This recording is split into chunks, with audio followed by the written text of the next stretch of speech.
तो homage doctor stone के पिछले चैप्टर में हमने देखा था डॉक्टर जेनो यहाँ पर रॉकेट इंजन बनाने के लिए रेडी होता है और दूसरी तरफ यहाँ पर सेंकू पर्सियस बनाने के लिए रेडी हो जाता है। तो यहाँ पर चैप्टर स्टार्ट होते ही हम देखते हैं यहाँ पर जो चेल्सी होती है वो पूछती है कि सिप फ्यूल के बारे में तुम लोगों ने क्या सोचा है, आखिर फ्यूल हम कहाँ से लाएंगे, क्योंकि इस अमेज़न जंगल में तो एक बूंद फ्यूल नहीं मिलने वाला। जिसको सुनकर यहाँ पर रियूसुई कहता है क्यों ना हम लोग एक सेलिंग शिप से ट्रैवल करें। ये बात सुनकर यहाँ पर सेंकू मुस्कुराते हुए कहता है न्यू पर्सियस हमारा न्यू फ्यूचर शिप होने वाला है, इसलिए वो चलेगा फ्यूचर की एनर्जी से।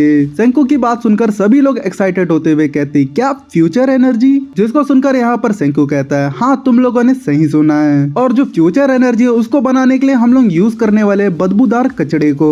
जिसको सुनकर सभी लोग शॉक हो जाते हैं और इतने में यहाँ पर सेंकू खुशी से एक बैरल में कचड़े को डालते रहता है और कहता है इसी से हम लोग अपने बायोफ्यूल को बनाने वाले हैं, इसलिए जितना हो सके उतना ऑर्गेनिक कचड़ा लेकर आओ यहाँ पर। और हाँ भाई लोग, ऑर्गेनिक का मतलब होता है जो चीज इजीली डिकम्पोज हो जाता है नेचर में। इतने में सेंकू यहाँ पर सुइका और कोहाकू को कहता है जल्दी से इस बैरल के अंदर पेड़ के पत्ते, सब्जी के छिलके और गोबर को डालो और जो भी इस बैरल से गैस निकलेगी उस सबको हम कलेक्ट कर लेंगे। सेंकू की बातें सुनकर यहाँ पर सुइका और कोहाकू दोनों घबरा जाते हैं और कहते हैं वापस से हमें गोबर लेकर आना पड़ेगा। इतने में सेंकू सभी बैरल्स के अंदर कचड़ा भरकर उसे सील कर देता है। जिसको देखकर यहाँ पर जिन सेंकू से पूछता है जब बैरल में से गैस निकलेगा वो तो हवा में उड़ जाएगा ना। जिसको सुनकर यहाँ पर सेंकू कहता है इसलिए मैंने एक गैस टैंक बनवाया है जो कि गैस को होल्ड करके रखेगा। सेंकू की बात सुनकर यहाँ पर जिन कहता है मैंने फैक्ट्रीज में देखा है जो टैंक होता है वो राउंड शेप का होता है, लेकिन एक राउंड टैंक बनाना बहुत ही मुश्किल का काम है। और यही बात के साथ इस चैप्टर का नाम रिवील होता है जो कि है फ्यूचर इंजन। इतने में सीन शिफ्ट होता है और हम देखते हैं यहाँ पर कासेकी को जो कि वेल्डिंग करते हुए टैंक बनाते रहता है और थोड़ी देर बाद वो कहता है कि टैंक रेडी हो चुका है। जिसको देखकर यहाँ पर जिन शॉक होते हुए कहता है कि ये टैंक तो मुझे मुश्किल से राउंड शेप का दिख रहा है। जिसको सुनकर यहाँ पर सेंकू कहता है मेरे को बिल्कुल ऐसे ही टैंक की जरूरत थी, अब मैं इसके अंदर पूरा पानी भर दूंगा और उसके बाद मैं इसके अंदर एक धमाका कर दूंगा। ये बोलते ही यहाँ पर सेंकू एक बटन दबाता है जिसकी वजह से टैंक के अंदर एक एक्सप्लोजन होता है और जो टैंक होता है एक परफेक्ट स्फीयर का शेप ले लेता है। जिसको देखकर यहाँ पर जिन शॉक होते हुए बोलता है क्या सच में टैंक को ऐसे ही राउंड शेप दिया जाता है। जिसको सुनकर सेंकू कहता है हाँ बिल्कुल। इतने में यहाँ पर सीन जाता है डॉक्टर जेनो की तरफ जहाँ पर डॉक्टर जेनो एक मशीन बना लिया होता है। जिसको देखकर जिन डॉक्टर जेनो से कहता है क्या मैं आपसे कुछ पूछ सकता हूँ, आखिर ये मशीन क्या है डॉक्टर जेनो। जिसको सुनकर यहाँ पर डॉक्टर जेनो कहता है एक भट्टी की हेल्प से हम लोग सुपर एलॉय को नहीं पिघला सकते,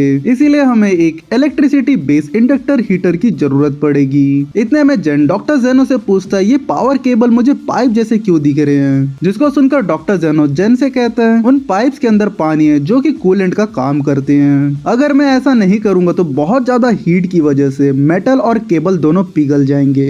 इतने में सीन फिर से शिफ्ट होता है और जो जेन होता है सेंकू के पास आता है और सेंकू से पूछता है ये तुमने क्या बनाया है सेंकू। जिसको सुनकर यहाँ पर सेंकू कहता है ये एक फिशर ट्रॉप्स प्रोसेस है। कमाल की बात ये है कि ये जो प्रोसेस है इतना ज्यादा कुछ एक्सप्लेन नहीं करता इस चीज के बारे में। सेंकू की बात सुनकर यहाँ पर जो जिन होता है वो तो कंफ्यूज हो जाता है, लेकिन यहाँ पर जो सेंकू होता है वो जिन को एक्सप्लेन करते हुए बोलता है ये जो प्रोसेस है वो जर्मन मिलिट्री यूज करती थी क्योंकि उनके पास ज्यादा ऑयल नहीं था आग जलाने के लिए, जहाँ पर वो लोग रॉ गार्बेज गैस को कन्वर्ट करते थे लिक्विड फ्यूल पे।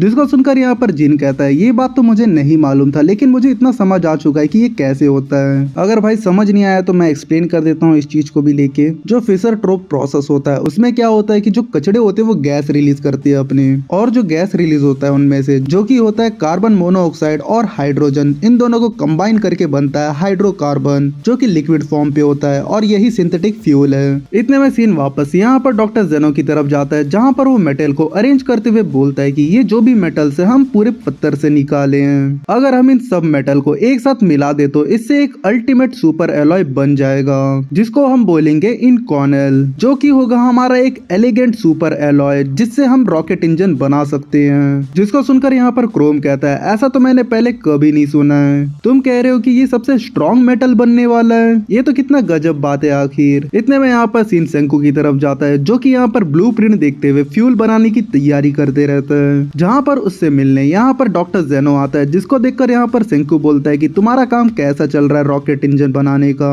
जिसको सुनकर डॉक्टर जेनो कहता है वो तो मेरा काम बढ़िया चल रहा है। इतने में डॉक्टर जेनो भी यहाँ पर सेंकू से पूछता है कि तुम्हारा कैसा काम चल रहा है लिक्विड फ्यूल बनाने का। तो जिसको सुनकर यहाँ पर सेंकू कहता है हमारा भी काम बढ़िया चल रहा है, हमारा भी कोई प्रॉब्लम नहीं है अभी। इतने में यहाँ पर सीन शिफ्ट होता है और हम देखते हैं यहाँ यहाँ पर रॉकेट इंजन के अंदर ये लोग फ्यूल डाल देते हैं और कहते हैं कि चलो आज हमारा पहला दिन होने वाला है रॉकेट इंजन का टेस्ट करने का। जहाँ पर ये लोग रॉकेट इंजन को स्टार्ट करते हैं जो कि बहुत ही बेहतरीन तरीके से चलता है, जिसको देखकर ये लोग बहुत ही ज्यादा खुश हो जाते हैं और यहाँ पर कहते हैं कि रॉकेट इंजन का पहला लेवल पूरा हो चुका है, जिसको देखकर यहाँ पर ताइजू खुश होते हुए बोलता है कि हमने फाइनली यहाँ पर रॉकेट जेट इंजन बना लिया है। जिसको सुनकर डॉक्टर जेनो कहता है कि एक गैस टरबाइन इंजन को और भी बेहतरीन होना पड़ेगा। इस इंजन की हेल्प से हम लोग अपने रॉकेट को स्पेसशिप में ले जा नहीं सकते, इसे हमें और भी ज्यादा इम्प्रूव करना होगा और इम्प्रूव करके हमें अपने इंजन को लेवल 99 तक ले जाना होगा। जिसको सुनकर यहाँ पर सेंको मुस्कुराते हुए बोलता है कि हाँ तुमने सही बोला, लेकिन फाइनली हमने अपना पहला स्टेप मून मिशन की तरफ ले चुके हैं और हमें वाईमैन को कन्फ्रंटिंग करना पड़ेगा।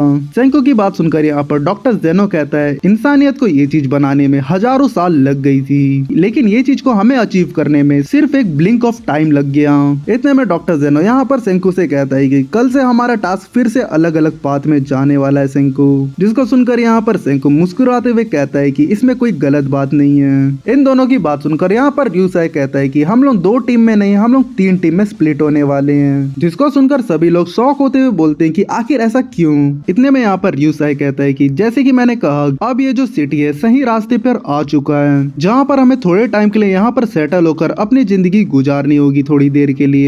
जिसको सुनकर यहाँ पर क्रोम कहता है कि लेकिन अभी तो पूरी दुनिया पेट्रीफाइड है। जिसको सुनकर यहाँ पर ताइजू बोलता है हाँ तुमने सही बोला क्रोम, हमें बाकी लोग को भी पेट्रिफिकेशन से बाहर निकालना होगा। जिसको सुनकर यहाँ पर यूसाई कहता है कि जो हमारा पहला टीम होगा वो सुपर एलॉय सिटी में रहेगा, जो कि यहाँ पर रहकर मिनरल्स को बाहर निकाल के उनसे बेहतरीन रॉकेट इंजन बनाएंगे, और जो दूसरा टीम होगा वो कॉर्न सिटी की तरफ जाएगा, जो कि यूएसए में जाकर वहाँ के लोगों को रिवाइव करके वहाँ का जो कॉर्न प्रोडक्शन है उसको बढ़ाएंगे आगे, जिसकी हेल्प से हम लोग ह्यूमैनिटी को रिवाइव कर सकते हैं। ये बात सुनकर यहाँ पर लूना चिल्लाते हुए कहती है कि तुम लोग मुझे सेंकू से अलग करना चाहते हो, लेकिन यहाँ पर जो जीन होता है उसको मैनिपुलेट करते हुए बोलता है तुम एक बात पता है, सेंकू तुमसे प्यार करता है क्योंकि उसे पता है कि तुम अपने काम में बहुत ही ज्यादा परफेक्ट हो। जिन की बात सुनकर यहाँ पर लूना मैनिपुलेट हो जाती है और कहती है ठीक है चलो मैं तुम्हारी बात मान लेती हूँ अभी के लिए। इतने में र्यूसाई आगे बोलता है कि जो लास्ट टीम होगा जो कि फाइनल टीम है अपना, वो बाकी सिटीज की तरफ जाएगा, जो कि अटलांटिक को पार करते हुए ग्लोब का चक्कर लगाएंगे और बाकी सिटीज की तरफ से घूमते हुए रिसोर्सेस को कलेक्ट करेंगे स्पेसशिप के लिए।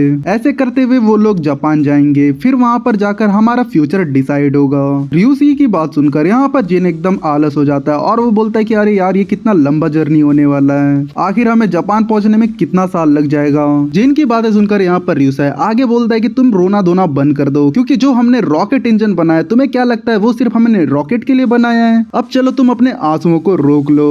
र्यूसाई के इतना बोलते हमें यहाँ पर न्यू परसियस को दिखाया जाता है, जिसके पीछे यहाँ पर रॉकेट इंजन फिट किया गया होता है, जहाँ पर ये लोग तेजी से अपने मिशन की तरफ बढ़ते रहते हैं। और यहाँ पर आइलैंड से लूना इनको जाते हुए देख के बोलती है आखिर ये लोग कितना तेजी से यहाँ से निकल गए। इतने में यहाँ पर ताइजू भी बोलता है कि मैं तो सोच रहा था कि इन लोगों को जाते हुए देखकर मैं रोने वाला हूँ, लेकिन ये तो मेरे आंखों के सामने से निकल चुके हैं अभी तो।